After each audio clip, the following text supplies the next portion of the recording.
Bonjour, nous sommes le vendredi 21 novembre 2025 et le sujet est le chef de l'armée française Fabien Mandon et sa polémique autour de la perte de nos enfants dans un futur conflit très probable entre l'OTAN, puisque la France est membre de l'OTAN, et la Russie. Plusieurs responsables politiques, à l'image de Jean-Luc Mélenchon, on peut apprécier ses commentaires sur l'hypothèse d'un conflit futur avec la Russie de Vladimir Poutine. Rappelez-vous, il y a déjà 6 ans presque, en mars 2020, lors de son allocution avant le premier confinement, nous sommes en guerre. Et il l'avait dit à 6 reprises. Après, on peut en tirer ce qu'on veut. 2020 plus 6, 2026. Il y a également les polémiques ces derniers mois quant à la préparation des hôpitaux à se préparer à l'accueil de soldats blessés. C'était une information du Canard enchaîné en juillet ou août de cette année, comme on peut le voir ici. La France prépare des hôpitaux pour accueillir des blessés de guerre d'ici mars 2026. Mars, le mois de la guerre. N'oubliez pas de vous abonner pour plus de news nationales, européennes et internationales sur ce monde merveilleux dans lequel nous vivons. Un discours qui n'incite pas au garde à vous. Lors de son passage au Congrès des maires de France mardi, le chef d'état-major des armées français, le général Fabien Mandon, avait évoqué l'imminence d'une confrontation guerrière avec la Russie de Vladimir Poutine, avec une formule qui a rapidement fait grincer des dents, tous bords politiques confondus ou presque. Ce qu'il nous manque, et c'est là où vous avez un rôle majeur, c'est la force d'âme pour accepter de nous faire mal pour protéger ce que l'on est. Avait d'abord lâché le plus haut gradé français devant les maires de France. Avant de poursuivre avec cette formule alarmiste, si notre pays flanche parce qu'il n'est pas prêt à accepter de perdre ses enfants, parce qu'il faut dire les choses, souffrir économiquement, parce que les priorités iront de la production défense, alors on est en risque. Vous parliez hier de ce que disait le ministre allemand de la Défense sur nos derniers moments de paix avant une guerre possible à venir de la Russie contre l'Europe. Et presque au même moment, hier, le chef d'état-major des armées devant le congrès des maires, le général Mandon, a parlé de la guerre à laquelle la France devait se préparer. Il a eu des mots très forts qui ont beaucoup fait réagir la classe politique. Il a dit avec le risque de perdre nos enfants. Qu'est-ce qu'il a voulu dire ? Il a voulu dire en fait la même chose que ce que disent la plupart des grands chefs de services de renseignement militaire et chefs des armées, la plupart des pays d'Europe ou des pays de l'OTAN, à savoir que oui, il y a un risque de plus en plus élevé que nous soyons confrontés à une nouvelle attaque de la Russie.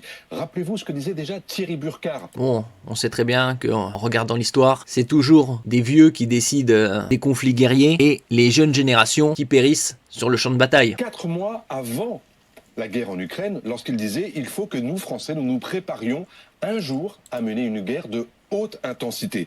Et regardez ce que disait le général Mandon, pas hier, mais il y a un mois, devant la Commission de la Défense nationale, à propos du comportement de la Russie qui avait déjà mené 3 guerres sur le continent européen, la Géorgie, la Crimée et l'Ukraine. Regardez ce qu'il disait.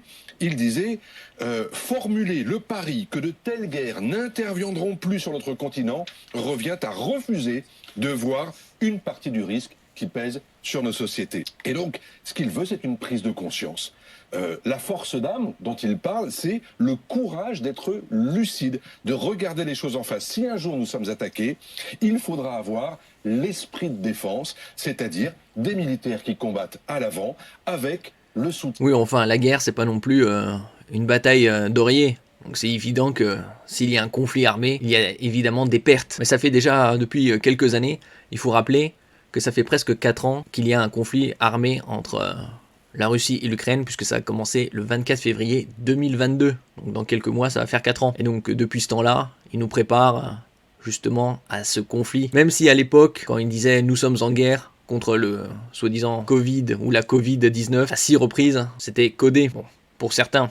Selon le journal satirique Le Canard enchaîné, qui a révélé cette mesure la semaine dernière, les hôpitaux devraient être prêts à traiter 10 000 à 15 000 soldats dans un délai de 10 à 180 jours. Et donc là, on se rapproche de mars 2026. Tiens, d'une population à l'arrière et qui devra faire des sacrifices. C'est la grande leçon précisément de la guerre en Ukraine. Oui, mais alors pourquoi le général a-t-il décidé, c'est une première d'ailleurs, de s'exprimer devant les maires hier? Parce que dans ce tableau très noir, ce sont les termes qu'il utilise pour décrire la situation, il pense que les armées se préparent effectivement professionnellement, mais que l'opinion publique n'est pas prête. Et donc, à aucun moment il parle de diplomatie, démocratie. La diplomatie chez eux, C'est quand ils sont tous d'accord, ça va, et dès qu'il y a un désaccord, c'est conflit armé, soi-disant la diplomatie, la démocratie, tout ça c'est pour éviter les guerres. On voit bien évidemment que c'est du foutage de gueule. Les maires, ce sont encore les derniers élus qui ont l'écoute de leur population et que leur population respecte par rapport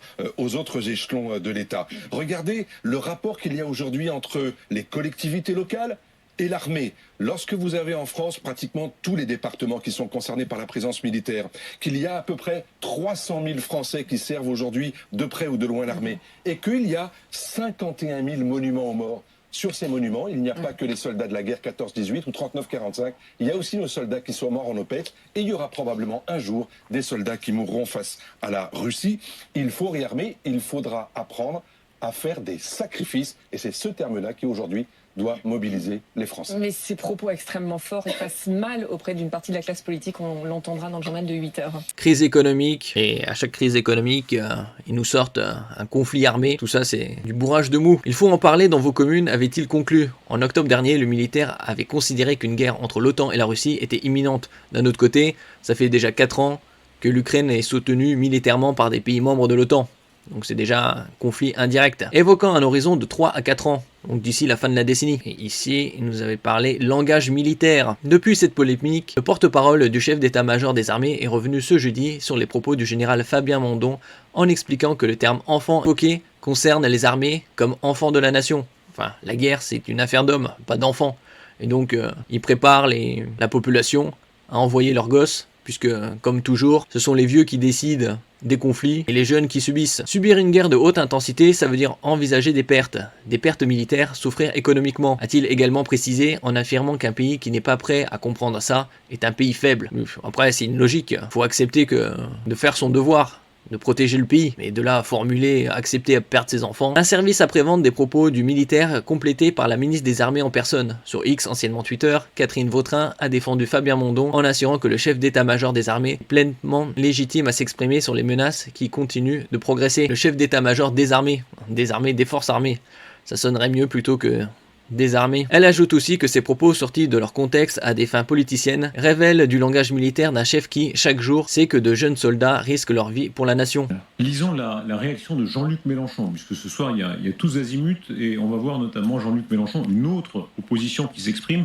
Je veux exprimer un désaccord total avec le discours du chef d'état-major des armées. Je ne sais pas si on a la suite de la déclaration par tweet. Ce n'est pas à lui d'aller inviter les maires, il parlait au congrès de l'Association des maires de France, ni qui que ce soit à des préparations guerrières décidées par personne, ni le président, ni le gouvernement, ni le Parlement.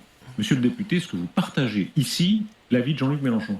Oui, mais le chef d'état-major des armées n'a pas de légitimité à tenir un propos qui dit grosso modo qu'il faut préparer une génération, ou en tous les cas une classe d'âge, à aller combattre en Ukraine. Il n'a pas la légitimité pour cela. Il doit exécuter ce que lui demande le président de la République, et ce qu'il raconte, ce qu'il dit devant les maires, n'est pas de son ressort. Je pense qu'il commet une lourde erreur, une faute. Ou alors, le président de la République lui a demandé de le faire, et c'est encore plus énorme. Merci pour votre écoute, et à la prochaine.